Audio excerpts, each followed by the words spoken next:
श्रीमहागणाधिपतये नमः। शिवाय गुरवे नमः। श्रीविष्णुरूपाय नमः शिवाय।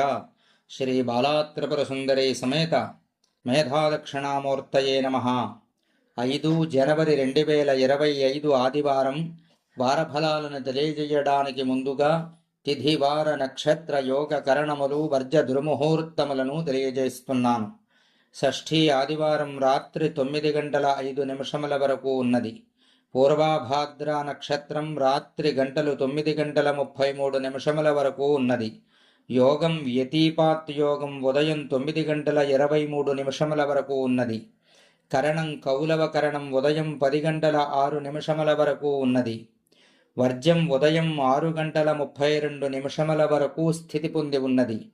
దుర్ముహూర్తం సాయంత్రం 4:07 ప్రారంభమై సాయంత్రం 4:51 వరకు దుర్ముహూర్తం ఉన్నది. ఇవి తిథివార నక్షత్ర యోగ కరణ వర్జ దుర్ముహూర్తముల యొక్క వివరములు. ముందుగా మేషరాశి. మేషరాశి వారికి ప్రస్తుతం వ్యయమందు రాహువు, చతుర్థమందు కుజుడు స్థితి పొంది ఉన్నారు. చతుర్థమందు గనక కుజుడు స్థితి పొంది ఉన్నట్లయితే ఈ వారం చుట్టములతోటి విరోధము కలిగేటువంటి అవకాశము కనపడుతున్నది. అలాగే ద్రవ్యహాని జరిగేటువంటి అవకాశం కనపడుచున్నది. అదేవిధంగా రాహువు 12వ ఇంట ఉండడం చేత ఈ వారంలో వీరికి శత్రుభయం కలిగేటువంటి అవకాశం కూడా కనపడుచున్నది. కాబట్టి ముందుగా మేషరాశి వారు సుబ్రహ్మణ్యేశ్వరుడి యొక్క నామాన్ని ఓం సం శరవణ భవాయ నమః అనేటువంటి నామాన్ని 27 సార్లు జపించడం, అదేవిధంగా రాహువు యొక్క అనుగ్రహం కలగడానికి ఓం మహాకాళ్యై నమః అనేటువంటి నామాన్ని 27 సార్లు జపించడం చాలా యోగ్యప్రదం. అదేవిధంగా వీరు సుబ్రహ్మణ్య దర్శనం చేసుకోవడం చాలా యోగ్యప్రదం. అలాగే వీలైతే గనక వీరు ఈ వారంలో ఎర్రటి వస్త్రాన్ని ఏదో ఒక ఆలయంలో బ్రాహ్మణునికి దానం ఇవ్వటం చాలా మంచిది, ఉపయోగం కలుగుతుంది. అది ఈ రాశివారి యొక్క ఫలం. మంగళవార నియమాన్ని పాటించడం కూడా వీరికి ఈ వారం విశేషం. అనంతరం వృషభ రాశి. వృషభ రాశి వారికి జన్మమందు గురుడు స్థితి పొంది ఉన్నాడు. జన్మమందు గనక గురుడు స్థితి పొంది ఉన్నట్లయితే వీరికి భాగ్యహాని అంటే ఈ వారం రోజుల్లో ధన సంబంధమైనటువంటి విషయముల్లో నష్టము కలిగేటువంటి అవకాశము, భయము కనపడుతోంది. కాబట్టి వృషభ రాశి వారు వీరు మానకుండా ఓం దక్షిణామూర్తయే నమః, ఓం శ్రీ దక్షిణామూర్తయే నమః అనేటువంటి నామాన్ని 27 సార్లు జపించడం, గురువార నియమాన్ని పాటించడం, అదేవిధంగా వీరు ఏదో ఒక ఆలయంలో బ్రాహ్మణుడికి పసుపు రంగు వస్త్రముని దానము చేయటం చాలా విశేషంగా వీరికి పనిచేస్తుంది. గురువార నియమాన్ని పాటించడం చాలా మంచిది. అనంతరం మిథున రాశి. మిథున రాశి వారికి 12వ ఇంట గురుడు, 4వ ఇంట కేతువు స్థితి పొంది ఉన్నారు. 12వ ఇంట గనక గురుడు ఉన్నట్లయితే శుభకార్యముల వలన ధన వ్యయం కలగడం, కొద్దిగా జనుల వలన చెడ్డ మాటలు వినేటువంటి అవకాశం కలగడం జరుగుతుంది. అలాగే చతుర్థమందు గనక కేతువు స్థితి పొంది ఉన్నట్లయితే అనుకోని ప్రయాణములు చేయాల్సినటువంటి పరిస్థితి, వాటి యందు విఘ్నములు కనపడుతూ ఉంటాయి. కాబట్టి ఈ యొక్క మిథున రాశి వారు గురుడు యొక్క అనుగ్రహాన్ని పొందడానికి ఓం శ్రీ మేధాదక్షిణామూర్తయే నమః అనేటువంటి నామాన్ని 27 సార్లు రోజుకి జపించడం, అదేవిధంగా కేతువు యొక్క అనుగ్రహాన్ని పొందడానికి ఓం గజాననాయ నమః అనేటువంటి నామాన్ని 27 సార్లు జపించడం, వీరు పరమేశ్వర దర్శనం లేక మేధాదక్షిణామూర్తి దర్శనం, గణపతి దర్శనం మానకుండా ఈ వారం రోజులు చేసుకోవడం చాలా విశేషం. అదేవిధంగా వీరు ఈ మిథున రాశి వారు ఆలయంలో అమ్మవారికి అర్చన నిమిత్తం పసుపు కుంకుమ వారి శక్తి కొలది ఇవ్వడం చేత మంచి జరుగుతుంది. అదేవిధంగా గణపతి అనుగ్రహాన్ని పొందడానికి గణపతి స్వామి వారికి మంగళవారం రోజున ఉదయం 6 నుంచి 7 గంటల లోపు కానీ, సాయంత్రం 6 నుంచి 7 గంటల లోపు కానీ గరికితోటి అర్చన చేయించడం వీరికి మంచిది. వీరు గురువార నియమాన్ని పాటించడం చాలా యోగ్యప్రదం, విశేషం. అనంతరం కర్కాటక రాశి. కర్కాటక రాశి వారికి జన్మమందు కుజుడు, అష్టమమందు శని స్థితి పొంది ఉన్నారు. జన్మమందు గనక కుజుడు ఉన్నట్లయితే వీరికి కూడా కుటుంబము యందు కలహము, తద్వారా బంధువులతోటి కూడా కలహం వచ్చేటువంటి అవకాశం కనపడుతోంది. అష్టమమందు శని స్థితి పొంది ఉండడం చేత వీరికి ప్రతి పని యందు ఆటంకము, ప్రాణభయము కనపడుతోంది. వీరు జాగ్రత్తగా ఉండడం అన్ని విధాలా యోగ్యప్రదం. అదేవిధంగా కుజుడి యొక్క అనుగ్రహాన్ని పొందడానికి ఓం సుబ్రహ్మణ్యాయ నమః అనేటువంటి నామాన్ని 27 సార్లు రోజుకి జపించడం, శని యొక్క అనుగ్రహాన్ని పొందడానికి ఓం నమః శివాయ అనేటువంటి నామాన్ని 27 సార్లు జపించడం చాలా విశేషం. అదేవిధంగా వీరు శనివారం రోజున శివాలయానికి వెళ్ళి వీరు తైలం, స్వామివారి దీపారాధనకి వారి శక్తి కొలది తైలాన్ని ఇవ్వడం చేత ఈ వారం అంతా వీరికి మంచి జరుగుతుంది. అదేవిధంగా సుబ్రహ్మణ్యేశ్వరుడి యొక్క అనుగ్రహాన్ని పొందడానికి మంగళవారం రోజున ఎర్రటి పువ్వులు సుబ్రహ్మణ్యేశ్వరుడికి కానీ పరమేశ్వరుడికి కానీ ఇవ్వడం చేత, అర్చన చేయించడం చేత మంచి జరుగుతుంది. మంగళవార శనివార నియమాన్ని పాటించడం వీరికి మంచిది. అనంతరం సింహరాశి. సింహరాశి వారికి వ్యయమందు కుజుడు, అష్టమమందు రాహువు స్థితి పొంది ఉన్నారు. కుజుడు 12వ ఇంట ఉన్నట్లయితే కనుక దేశాంతరం కానీ గ్రామాంతరం కానీ వెళ్ళాల్సినటువంటి పరిస్థితి రావడం, దానివల్ల ధనము వ్యర్థమవడం, శారీరక బాధ కనపడుచున్నవి. అదేవిధంగా అష్టమమందు రాహువు స్థితి పొంది ఉండడం చేత వీరికి శారీరక బాధ ఉంటుంది అనేటువంటి విషయం తెలుస్తోంది. కాబట్టి సింహరాశి వారు కొంచెం జాగ్రత్తగా ఉండడం చాలా యోగ్యప్రదం. కుజుడి యొక్క అనుగ్రహాన్ని పొందడానికి ఓం ధరణీసుతాయ నమః అనేటువంటి నామాన్ని రోజుకి 27 సార్లు జపించడం, రాహువు యొక్క అనుగ్రహాన్ని పొందడానికి ఓం దుర్గాయై నమః అనేటువంటి నామాన్ని జపించడం చాలా విశేషం. అదేవిధంగా వీరు కుజుడి యొక్క అనుగ్రహాన్ని పొందడానికి ఏదో ఒక ఆలయంలో మంగళవారం రోజున ఉదయం 6 నుంచి 7 గంటల లోపు 1 కేజింపావు బెల్లాన్ని అక్కడ ఉన్నటువంటి బ్రాహ్మణుడికి కానీ భగవంతుడికి కానీ సమర్పించడం చేత వీరికి మంచి జరుగుతుంది. అదేవిధంగా శనివారం రోజున బ్రాహ్మణులకు ఎవరికైనా ఇంగువని సమర్పించడం చేత రాహువు యొక్క తీవ్రత తగ్గేటువంటి అవకాశం కనపడుచున్నది. కాబట్టి వీరు మంగళవార నియమాన్ని పాటించడం చాలా యోగ్యప్రదం. అలాగే సుబ్రహ్మణ్య దర్శనాన్ని, అమ్మవారి దర్శనాన్ని చేసుకోవడం వీరికి చాలా మంచిది. అనంతరం కన్యారాశి. కన్యారాశి వారికి జన్మమందు కేతువు స్థితి పొంది ఉన్నాడు. కేతువు గనక జన్మమందు గనక స్థితి పొంది ఉన్నట్లయితే భార్యాపుత్రులతోటి విరోధం వచ్చేటువంటి అవకాశం కనపడుతోంది. తద్వారా మనశ్శాంతిని కోల్పోవడం, ఆలోచన సరిగా రాకపోవడం ఇలాంటివి కలిగే అవకాశం ఉంది. కాబట్టి కన్యారాశి వారు ఈ వారం రోజులు కూడా ఓం గణపతయే నమః, ఓం గం గణపతయే నమః అనేటువంటి నామాన్ని 27 సార్లు జపించడం, అదేవిధంగా ఈ యొక్క కేతువు యొక్క అనుగ్రహాన్ని పొందడానికి పరమేశ్వరుడికి మంగళవారం రోజున జలంలో కస్తూరి కలిపి పరమేశ్వరుడి మీద పోయించినట్లయితే వీరికి మంచి జరుగుతుంది. గణపతి దర్శనం చేసుకోవడం చాలా విశేషం. అనంతరం తులారాశి. తులారాశి వారికి అష్టమమందు గురుడు, వ్యయమందు కేతువు స్థితి పొంది ఉన్నారు. అష్టమమందు గనక గురుడు స్థితి పొంది ఉన్నట్లయితే వీరికి దొంగల భయం కలిగేటువంటి అవకాశం, అగ్ని భయం, రాజభయము కలిగేటువంటి అవకాశం కనపడుతోంది. కాబట్టి పెద్దలతోటి జాగ్రత్తగా ఉండడం మంచిది.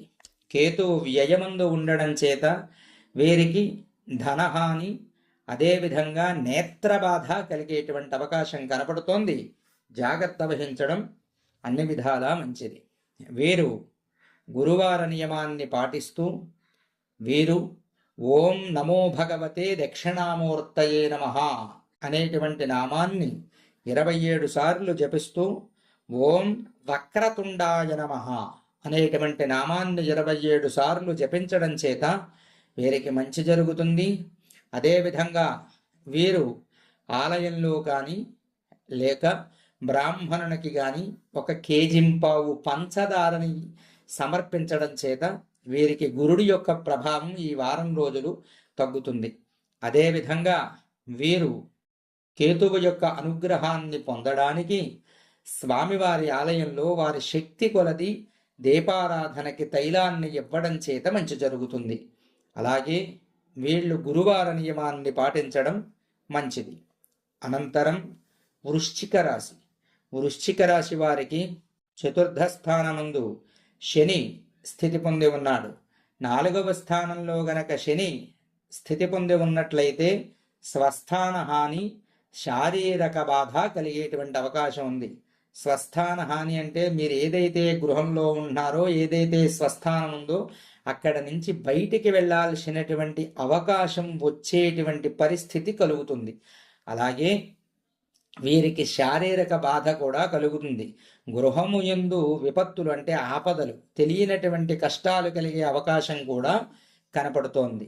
కాబట్టి వీరు శనివార నియమాన్ని పాటిస్తూ వీరు గేదె పాలని ఏదో ఒక బ్రాహ్మణునికి కానీ లేకపోతే యాచకులకి కానీ వారి శక్తి కొలది 1/2 లీటర్ కానీ, లీటర్ కానీ, పావు లీటర్ కానీ వాళ్ళు ఎంత ఇవ్వగలిగితే అంత గేదె పాలని దానం చేయడం కానీ, లేదు పాలు అనాథలు ఎవరికైనా తాగడానికి ఇవ్వడం కానీ చేసినట్లయితే శనివారం రోజున ఒక్కసారి చేస్తే చాలు. వీరికి ఈ వారం అంతా కూడా యోగ్యప్రదంగా ఉంటుంది. శనివారం వరకు కుదరని పక్షంలో సోమవారం కూడా ఈ పని మీరు చెయ్యొచ్చు. ఆ విధంగా చెయ్యడం చేత వీరికి మంచి జరుగుతుంది. శనివార నియమాన్ని పాటించినట్లయితే అన్ని విధాల మంచి జరుగుతుంది. అనంతరం వీరు పరమేశ్వర దర్శనం చేసుకోవడం విశేషం. అనంతరం ధనురాశి. ధనురాశి వారికి చతుర్థమందు రాహువు, అష్టమమందు కుజుడు స్థితి పొంది ఉన్నారు. అష్టమమందు గనక కుజుడు స్థితి పొంది ఉన్నట్లయితే కార్యహాని జరిగేటువంటి అవకాశం, అలాగే అవమానములు కలిగేటువంటి అవకాశం కనపడుతోంది. చతుర్థమందు గనక రాహువు స్థితి పొంది ఉన్నట్లయితే వాతరోగములు అంటే శారీరక బాధలు పెరిగేటువంటి అవకాశం కనపడుతోంది. జాగ్రత్తగా ఉండడం అన్ని విధాల మంచిది. ప్రయాణముల యందు కూడా జాగ్రత్త వహించడం చాలా యోగ్యప్రదం.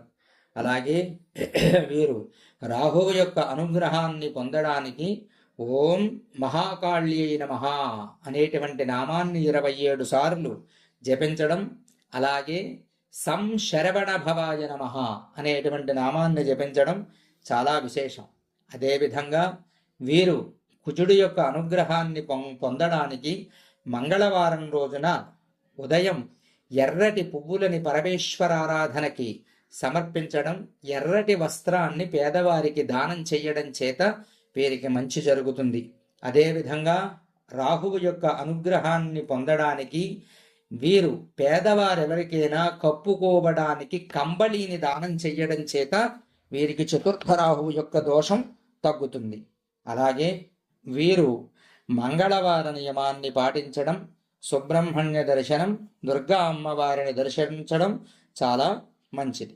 అనంతరం మకర రాశి.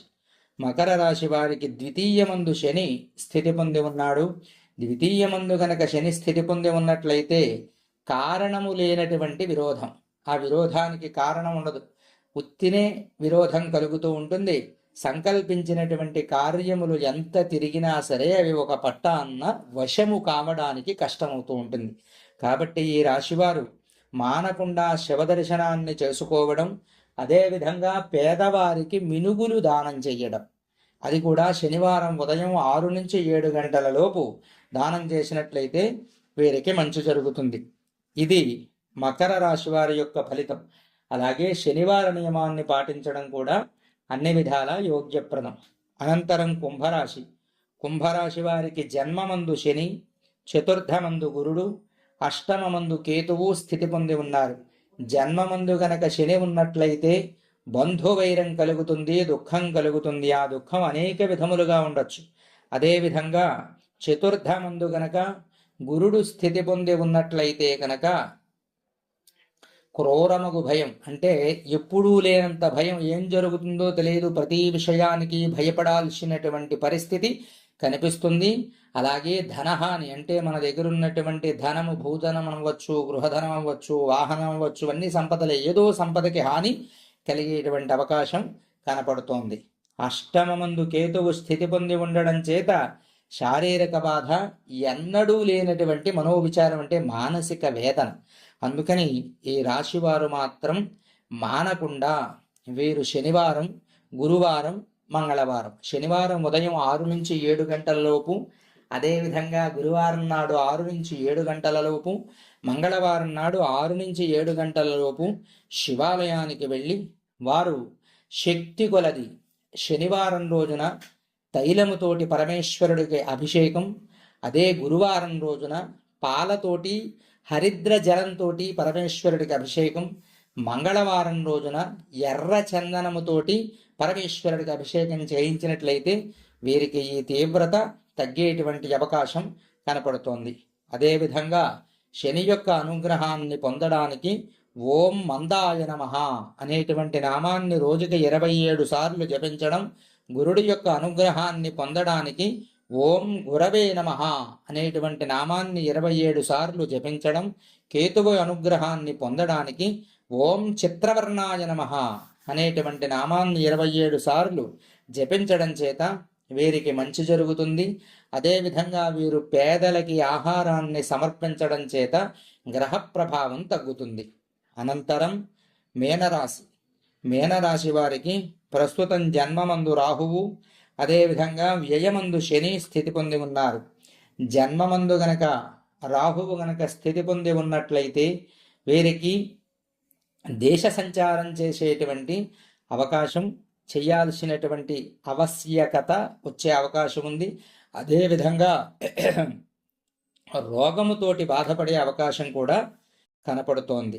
వ్యయమందు గనక శని ఉన్నట్లయితే వీరికి మనఃక్లేశం, అంటే మనశ్శాంతి లేకపోవడం, అలాగే భూ విషయముల యందు వివాదములు తీరకపోవడం, తిన్నటువంటి ఆహారం జీర్ణం కాకపోవడం, ఇలాంటి సమస్యలు కలిగే అవకాశం వీరికి కనపడుతోంది. కాబట్టి వీరు శని యొక్క అనుగ్రహాన్ని పొందడానికి ఓం మందాయ నమః అనేటువంటి నామాన్ని 27 సార్లు జపించడం, రాహువు యొక్క అనుగ్రహాన్ని పొందడానికి ఓం రాహవే నమః అనేటువంటి నామాన్ని 27 సార్లు జపించడం చేత వీరికి చాలా మంచి జరుగుతుంది. అదేవిధంగా వీరు శనివారం రోజు ఉదయం 6 నుంచి 7 గంటల లోపు తైలాభిషేకం చేయించుకోవడం మంచిది. అదేవిధంగా ఆ తైలాభిషేకం అయిపోయిన తర్వాత ఆలయంలో గుగ్గిలాన్ని భగవంతుడికి సమర్పించడం చేత వీరికి మంచి జరుగుతుంది. అలాగే శనివార నియమాన్ని పాటించడం చాలా యోగ్యప్రదం. దుర్గా అమ్మవారిని, పరమేశ్వరుణ్ణి, హనుమంతుణ్ణి దర్శించడం వీరికి మంచిది. ఇవి 12 రాశుల యొక్క ఫలములు. కాబట్టి మీరు ఈ చెప్పినటువంటి సులభతరమైనటువంటి పరిహారములను ఆచరించి అందరూ కూడా సుఖ సంతోషాలతోటి ఉండాలని కోరుకుంటూ అందరికీ ఆశీర్వచనాన్ని అందిస్తున్నాను. ఓం శతంజేవ శరదో వర్ధమానయద్యపి నిగమో భవతి శతమితి శతందేర్ఘమాయుర్మరుతజేనా వర్ధజంతి శతమేనమేవ శతాత్మానం భవతి శతమనంతం భవతి శతమైశ్వర్యం భవతి శతమితి శతందేర్ఘమాయుః ఆయుర్దా అగ్నే హవిషో జషాణో కృత ప్రతీకో కృతజో నిరేధి घृतं पीत्वा मधुचारुगव्यं पितेव पुत्रमभिरक्षताधिमम् आदित्याय च सोमाय मङ्गलाय बुधाय च गुरुशुक्रशनिभ्यश्चराहवे केतवे नमः। शतमानं भवति शतायुः पुरुषः शतेन्द्रियाजुष्येवेन्द्रिये प्रतितिष्ठति। सर्वे जनाः सुखिनो भवन्तु, समस्तसन्मङ्गलानि भवन्तु। सकल यजमानानां सहकुटुम्बानां सपुत्रकानां सपुत्रिकानां सभ्रातृकानां सबान्धवानां सपरिवाराणाम् आयुरारोग्यैश्वर्याभिवृद्धिद्वारा ऋणबाधा शत्रुबाधा रोगबाधा ग्रहबाधा निवारणोऽस्तु। मनस्सङ्कल्पसिद्धिरस्तु। एतत्फलं बालात्रिपुरसुन्दरी समेत मेधादक्षिणामूर्तिस्वामिदेवतार्पणमस्तु। शुभं भवतु।